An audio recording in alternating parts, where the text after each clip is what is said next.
Tim in Danville. Tim, you're on with Willard and Dibs. What are you doing, Tim? Hey, guys. Thank you. Talking to you. I just wanted to raise a comment. I think this is more on Kyle. I think he's brilliant, right? He could solve the most complex problems, but yet he fails at the common sense issues. Now, if we go back, let's look at Trey Lance, right? Runs them between tackles. Who's blocking Reddick? And then it's not Josh Johnson. It's why is Josh Johnson there when he knows he's one hit away from losing a game? Why didn't he bring in a Matt Ryan? Why doesn't he think more from a risk assessment perspective? Manage these small details and have this backups, right? That's the part that gets me. But Tim, why? Hold on. Can I stop you there? You said, why doesn't he bring in Matt Ryan?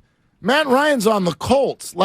I guess I'm not going to say you're wrong. I'm going to ask you to really think through what you're asking and then decide, should Kyle Shanahan have thought of that and then planned for that? And then could he have even planned for that? What is it you wanted, or who is it you wanted That's the thing. On the roster, activated, and ready to play on December 4th. On January 29th. Well, Jimmy Garoppolo got hurt December 4th. Yeah. So that's the point where you had to find somebody. So, Tim, who? Who and what?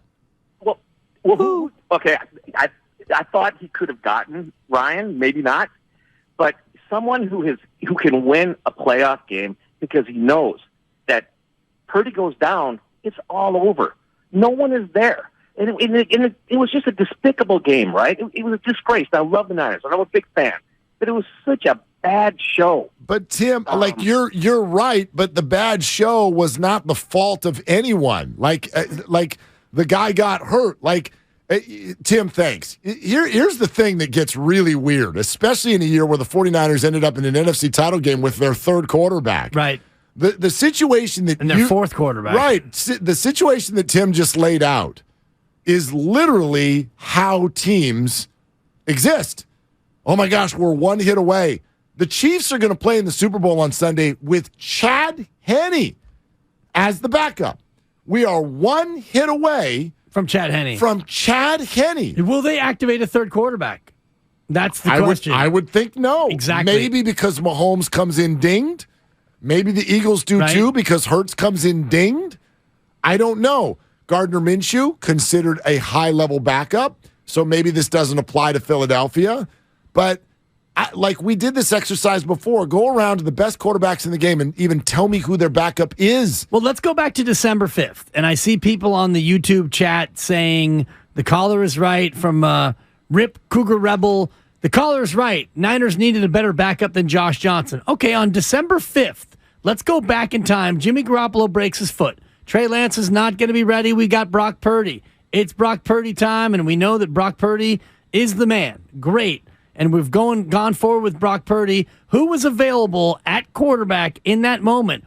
The trade deadline had passed. Right, so you cannot get Matt Ryan. It's literally illegal. You can't get any rostered quarterback. Right. So, you mentioned the guy that they had on the squad earlier. Kurt Benkert. Right, you had Kurt Benkert. You could bring in Kurt Benkert, and everyone at the time, I remember, not everyone, but a lot of people like, Colin Kaepernick. Let's bring back Kaepernick. Okay, so he hasn't played in 5 years now, or maybe longer. You start to look at your options, and you see Josh Johnson. He had been in the system. Knows the offense, right? He's a guy who had been he's been this guy his whole career, a guy of, in case of emergency, break glass. And you and I differ as far as what Josh Johnson could have done.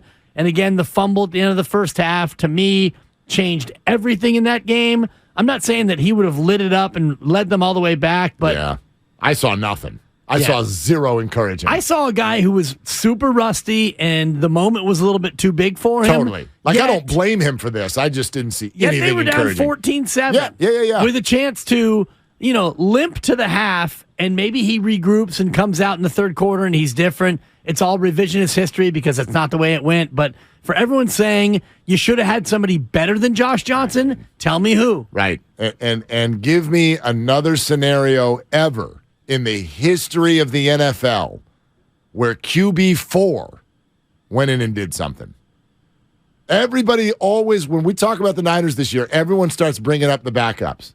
Foles did it. Hostetler did it. Brady once upon a time. QB4 we're talking about. Right. Those are all QB2. All of them. Every single last one of them. I don't know that we've ever gotten to QB3, and the Niners were about to do it. That was maybe I got to think that's the greatest run in the history of QB3s. I don't know that, but I can't think of anything better than what Brock Purdy did this year. This is now 4. Right. You're angry because they weren't ready with QB4. QB4 doesn't exist. Seriously. That's not a thing. You don't do QB4. And then QB5 would be QB2 circling back around on a broken foot. Exactly. So that's what we want. And unless you want to become New Orleans, and I think I mentioned this to you off the air in terms of Taysom Hill, do the 49ers now go out and look for a Taysom Hill? I don't know. Just in case. But a Taysom Hill. But who is that? How many of those are there? There's Taysom Hill. There aren't that many. Right.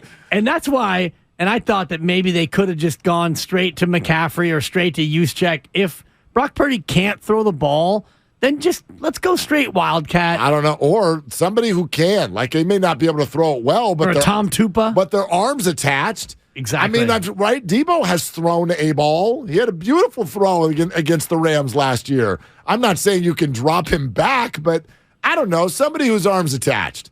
The 49ers 2 years in a row have ended up in the NFC title game with somebody whose arm is barely attached. Right. That's kind of a bummer. Well, this year his arm was totally not attached. Totally not attached. And I'm not blaming Kyle Shanahan for hurting his quarterbacks, but the very fact is Kyle Shanahan's quarterbacks get hurt.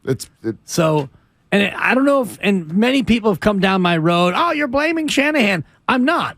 I'm simply pointing out the fact that in 5 of his 6 years, he's had to use multiple quarterbacks because they get hurt. But you can't do that without implication. That's an implication sensation. It is. You can't say, if you're going to say it, the only reason you'd say it is because you're implying something. I'm not implying it. What I'm implying is that maybe he needs to take a different approach and either have 3 QBs active on game day or have 4 QBs on the roster because your guys get hurt. But then that by definition is buying into the idea that my quarterbacks are in more danger than someone else's quarterbacks, and I don't think Kyle believes that, and nor do I. I don't believe they're in more danger. I think it's I do totally believe unfortunate that they use more quarterbacks because his guys get hurt. I mean, that has been the case. It has been, yeah. But I don't know that we can define anything by that.